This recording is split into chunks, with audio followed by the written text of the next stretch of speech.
Your first report was about one concrete case, a tragic death of 33 people left adrift in a boat off the coast of Europe in March-April 2011. Do you have now all the responses to your questions that you raised in your report, above all, who was responsible for this tragedy? No, unfortunately not. We made a reconstruction of what might have happened. We have used the testimonies of the migrants telling about the helicopter that came close by and gave them some water, about a big military vessel that was in the vicinity of this boat. And it was so important for us to find out to which member states these military helicopter and boat belonged to. But we wrote to all member states, we wrote to NATO headquarters, but unfortunately we did not get the information that we were looking for. Some member states were very late in the replies. We had to repeat again and again our request. Others simply said, no, we didn't receive any message about these people and we were not there. And they did not explain where they were then in the Mediterranean Sea. So most of the answers were quite dissatisfactory actually, because they avoided to provide us with the concrete information that we needed. So what is the second report about? Is it kind of follow-up to your first report? Or? Yeah, of course we conclude about the lack of cooperation that the member states showed to us, and we urge them again to cooperate with us, because it's important that these kind of omissions cannot go without any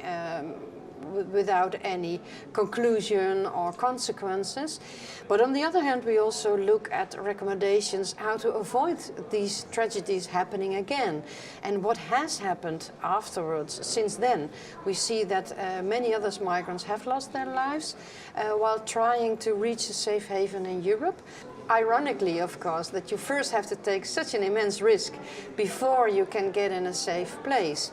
And so we urge the member states to be more, to show solidarity with the southern member states who are responsible now for rescuing all the people and giving them access to an asylum procedure. We say this is a common European border, so you have to cooperate in that, and also make sure that there's no consequences for if a member state rescues people, that the member state is always also responsible for the asylum procedure. That's not necessarily the case.